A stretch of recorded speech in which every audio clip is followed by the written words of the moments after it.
Hello and welcome back to Next on the Wrist. Inside this box here is what I would call a gateway watch. A watch that can easily fall into the hands of a non-watch person, and it can kickstart the passion and the hobby that burns inside of all of us.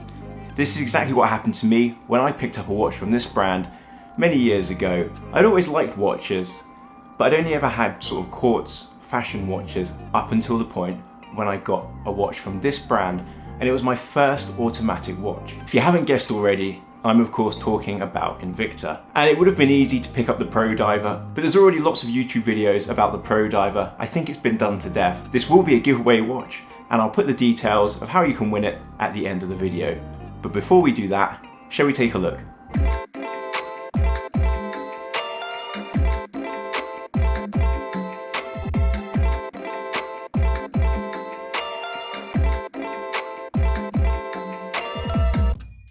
So here we are. The Signature, I think here, is combining three watches into one, but this is the Invicta Signature, and despite the mineral crystal, it's got pretty much everything else that you'd want. It's a nice 40mm, it's 200m water resistant, it's got a screw down crown, it has an actual Seiko movement, the NH36 in this case, which means you get the day and the date. And for all of this, $80 is what I paid through JomaShop, but you can also find these watches often on Amazon. Let's talk dials. The 12 o'clock marker on this will leave you no doubt which watch this was copied and pasted from, but nonetheless, Invicta's done a decent job. They've replicated well, it looks nice. The finish is a matte black, a little bit more grey in direct light, and of course you've got the rectangular markers outside of the 12 o'clock. There's the applied Invicta logo there, which you'll see, day-date window with a nice white ring around it, and printed minute markers as you'd expect. Handset is polished, and there is a little bit of lume in there as well. I'm not sure on the name for this style of hands. If you know, please let me know in the comments.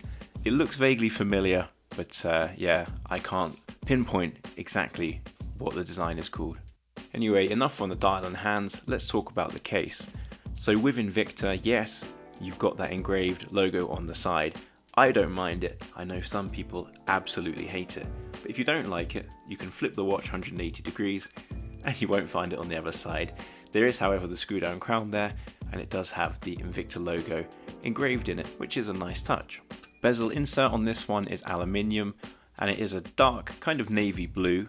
And the bezel itself, easy to grip. Again, the scalloped design here that you'll see on the bezel is something that you might recognise from another famous watchmaker and another famous watch. There's a lume pip at the 12 o'clock and the standard countdown scale that you'd expect on a dive style watch. So the main question is, how does it sound and how does it feel? Well, have a listen.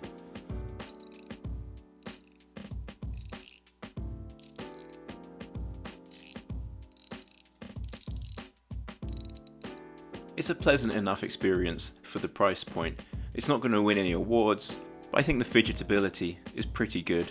And if you've never had any experience with a rotating dive bezel before, I think you'd be quite happy with it. And it's still certainly very usable as a timing function. So you can put the pizza in the oven with confidence and set the triangle ready to time your 15 minutes. To the case back, and yes, it's see-through. Industrial movement or not, I can tell you that when I had my experience with my first automatic Invicta, it was an absolute pleasure to see the beating heart of the watch through the back, and I spent lots of time staring at the movement whirring away, and it really piqued my interest and hooked me on watches. Bit of bonus, a nice yellow Invicta rotor, which is starting to disappear from the newer models. The bracelet, you've got a pressed clasp, of course, and a nice safety fold over latch there, and 4 holes of micro adjust, which is better than a lot of significantly more expensive watches. Brushed outer links, polished center links, nothing much more to say on the bracelet, it's perfectly functional, but again, nothing spectacular. For the price, no complaints. This is a giveaway watch, so I'm not going to size it for my wrist, but I will show you quickly just how it sits loosely on my 17.5cm wrist, and everything looks nice in proportion. It's chunky, yes, but you do have that 200 meters of water resistance. What's the difference between $80 and $180? Probably the lume. This is absolutely not great lume. if you come out of bright light into a dark cave, you're probably going to be able to read the watch for about 5 minutes, and then I think it will disappear altogether. To be honest, my camera flatters it. Having said that, at the price point, my expectation was extremely low, so it's better than nothing. On the time grapher, exactly what I would expect for a Seiko NH movement, typically plus 12 to plus 14, which is where we are. Beta is okay, amplitude maybe slightly low, but only marginal. Other than that, not too much to say. It's pretty much there or thereabouts with what you'd expect.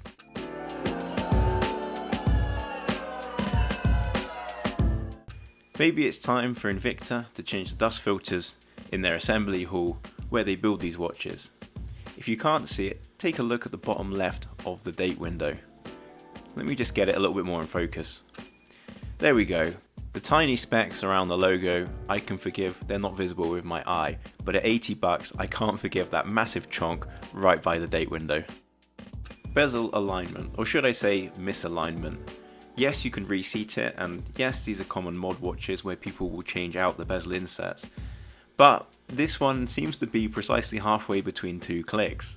It really isn't that hard to get this right first time.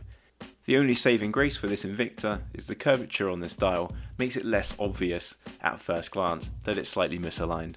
The lack of originality is clear for all of us to see, but I should point out it's clear for all of us enthusiasts to see, and if this is a gateway watch for somebody, you might realise it later on down the line, but when you first pick up something like this, not necessarily everybody is going to pick the holes in it that we do in terms of design, so take this point with a pinch of salt.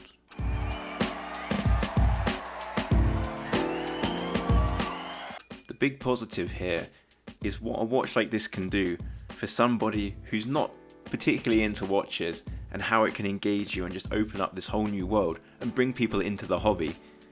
It would be easy to say, but what about all the better value you can get on AliExpress? But if you're not into this world, I don't think AliExpress is a place you're going to be looking for watches. These watches are available on Amazon, they're available in retailers, in malls. I think they even have an actual retail store in Las Vegas, Invicta, so it can only be a good thing that watches like this are available readily for non-watch people to go out, to pick up, to enjoy, and to pique their curiosity. In a world dominated by smartwatches, any product that can bring fresh blood into our hobby, for me, is something to be grateful for and respect, even if at a distance. Yes or no, this is your last chance, no beating around the bush. So my summary is that I actually quite respect Invicta for what it is. For the price of a tank of gas, petrol for my UK viewers, it's a fully automatic watch with a Seiko movement and something that you can really enjoy, and I think for a lot of people it will kickstart the hobby.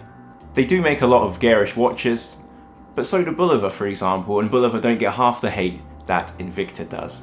Perhaps it's the lack of originality that opens Invicta up to a little bit more criticism, and that's fair enough.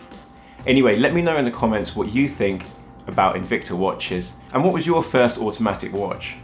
What was the watch that really piqued your interest and kickstarted you into this hobby?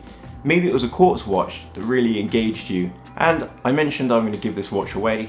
So in order to win the watch, all you need to do is like the video, subscribe to the channel, and please leave a comment below. It can be positive or negative, either way you'll be straight into the draw to win it. My only condition for this is that the YouTube account leaving the comment was created before this video was posted.